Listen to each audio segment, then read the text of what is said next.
La plupart des positions clés dans les églises locales sont tenues par des personnes mariées. Et il y a plusieurs raisons à ça. Mais tiennent-elles vraiment la route? En quoi les célibataires peuvent-ils être utiles et s'épanouir à leur plein potentiel? C'est souvent une source de frustration pour les célibataires.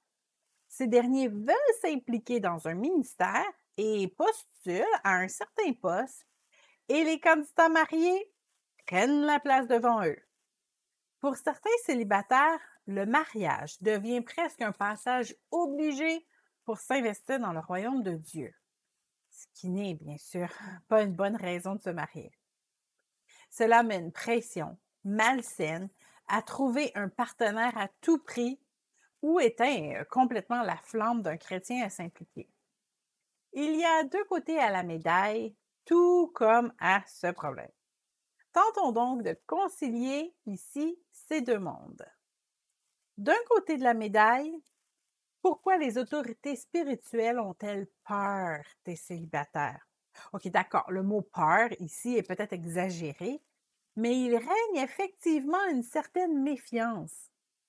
Il n'est pas question ici de la justifier, mais de bien l'expliquer. Les personnes célibataires désirent, bon, la plupart du temps, se marier. Une fois qu'elles seront en couple, leur emploi du temps risque fort de changer. Soit Dieu les conduira dans un tout autre ministère ensemble, soit les obligations de la vie les obligeront à réduire substantiellement les heures qu'elles donneraient à l'Église. Pour un pasteur, il peut être décourageant d'appointer une personne à un poste important dans l'Église, sachant qu'elle risque de partir après un an ou deux une fois mariée.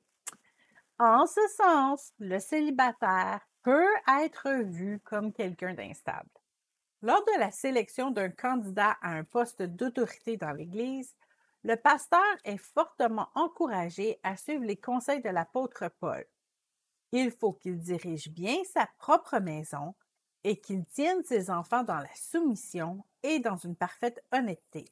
Car si quelqu'un ne sait pas diriger sa propre maison, comment prendra-t-il soin de l'Église de Dieu? Être célibataire peut rendre l'évaluation plus difficile. Enfin, il pourrait être difficile pour une personne qui vit des problèmes matrimoniaux de demander des conseils à quelqu'un qui n'est pas marié ou qui a des défis parentaux à un célibataire sans enfant. Pour toutes ces raisons, nous pouvons comprendre la position des pasteurs. Mais de l'autre côté de la médaille, même si ces arguments semblent bien logiques, il ne faut pas oublier les bénéfices que les célibataires peuvent apporter à une congrégation. Beaucoup de célibataires ont eu un impact gigantesque dans le royaume de Dieu et même dans l'implantation des premières églises. Après tout, Jésus était célibataire, non? Si les parents peuvent rechercher de l'aide d'un autre parent, les célibataires peuvent aussi s'identifier plus facilement à d'autres célibataires lorsqu'ils vivent des difficultés avec leur situation. Appointer en autorité un célibataire de bonne réputation et stable dans sa relation avec Dieu peut permettre à plusieurs personnes dans la même situation de s'y identifier. Les couples mariés peuvent bien sûr venir en aide aux célibataires, puisqu'ils sont passés par là, eux aussi. Mais parfois, il est bien de parler à quelqu'un comme nous. La plupart du temps, les célibataires ont aussi plus de flexibilité dans leur horaire et aussi plus de disponibilité. C'est un avantage non négociable pour servir le Seigneur. L'apôtre Paul considérait lui aussi comme un don d'être célibataire. Or, je voudrais que vous fussiez sans inquiétude. Celui qui n'est pas marié s'inquiète des choses du Seigneur, des moyens de plaire au Seigneur. Et celui qui est marié s'inquiète des choses du monde, des moyens de plaire à sa femme. Il ne faut donc pas avoir peur des célibataires lorsque vient le temps d'établir un chrétien à un poste dans l'Église.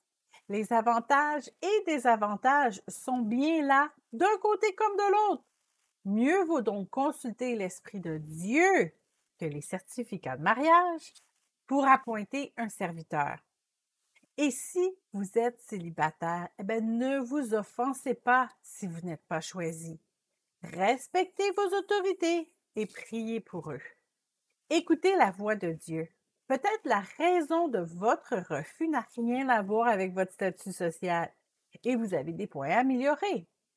Mais si vous êtes persuadé d'avoir été écarté seulement sur la base de votre statut social, ne critiquez pas. Vous n'avez qu'à offrir vos services ailleurs. Il y a un millier d'organismes communautaires ou religieux prêts à vous accueillir. Laissez Dieu vous conduire et entrez dans votre appel dès maintenant.